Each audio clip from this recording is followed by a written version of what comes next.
ဓမ္မရာဆိုရင်ဒုတိယဆောင်မှာဖတ်ရှုခြင်းထိုညတွင်ထာဝရဘုရား၏နှုတ်ကပတ်တော်သည်လက်တန်ထံသို့ရောက်၍ငါကျွန်ဒါဝိဒ်ထံသို့တွားလောထာဝရဘုရားမိန့်တော်မူသည်ကားတင်သည်ငါနေစရာဖို့အိမ်ကိုဆောက်ရမည်လောဣသရေလမျိုးသားတို့ကိုအေဂုတ္တုပြည်မှနှုတ်ဆောင်သောနေ့ကစ၍ယနေ့တိုင်အောင်အိမ်နှင့်ငါမနေတဲမျိုးမျိုးနှင့်ငါလဲလေ၏ဣသရေလမျိုးသားတို့နှင့်ငါလဲလေရရဲ့တို့၌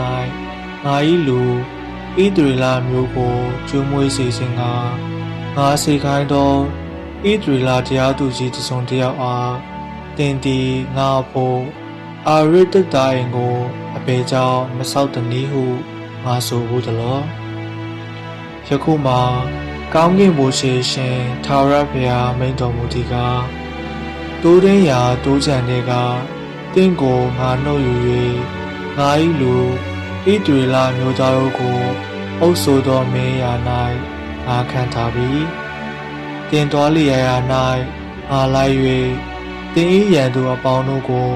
တင်ရှိမှပယ်ရှားသဖြင့်မြေကြီးသားတို့တွင်လူကြီးကောင်တရေကဲ့သို့တင်၌ကြီးစွာသောကောင်တရေကိုငါပေးပြီးထိုမှတပါ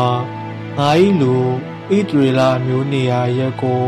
ငါပြင်ဆင်ပြီးသူတို့သည်နောက်တစ်ဖန်မပြောင်းမလဲမိမိတို့နေရာ၌နေစေခြင်းကငါမြဲမြံစေမည်မတရားသောသူတို့သည်ရှေးကာလ၌၎င်းငါ၏လူဣသရေလမျိုးတွင်တရားသူကြီးတို့ကိုခန့်ထားသောကာလ၌၎င်းညင်ဆဲတကယ်သို့နောက်တစ်ဖန်မညင်စေရတင့်ကိုလည်းရန်သူအပေါင်းတို့လက်မှကယ်လွတ်၍ချမ်းသာပေပြီတင်း၏အမျိုးနွယ်ကိုလည်းငါတည်စေမည်ဟုထာဝရဘုရားမိန့်တော်မူ၏တင်းသည်အသက်ကာလစေ၍အိုဘေးရိုးနှင့်အတူအိပ်ပျော်သောအခါတင်း၏ရင်တွင်တင်မဆင်းသက်သောသားကိုငါချီးမြှောက်၍သူ၏နိုင်ငံကိုတည်ထောင်မည်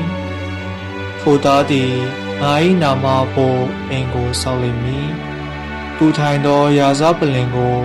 အစဉ်အမြဲငါတည်စေမည်ငါသည်သူ၏အဘဖြစ်မည်သူသည်လည်းငါ၏သားဖြစ်လိမ့်မည်သူသည်ဒုစရိုက်ကိုပြုလျင်လူသုံးသက်သောခြင်းလုံးနှင့်ငါဆုံးမမည်တို့ရာတွင်တင်းရှိမှငါပယ်ရှားသောဆောလူ၌ငါ၏ကရုဏာကိုနှုတ်တကဲ့သို့တင်း၏တာ၌ငါမနှုံတင်း၏အမျိုးနွယ်နှင့်တင်း၏နိုင်ငံသည်ငါရှိမှအစဉ်အမြဲတည်လိမ့်မည်တင်း၏ရာဇပလင်သည်လည်းအစဉ်အမြဲတည်လိမ့်မည်ဟုငါကျွန်ဒါဝိဒ်အားပြောလောဟုမိန့်တော်မူ၏ထိုဗျာဒိတ်တော်စကားအလုံးစုံတို့ကိုနသန်သည်ဒါဝိဒ်အားပြန်ပြောလေ၏ဖျားသခင်နှုတ်ကပတ်တော်ပေသည်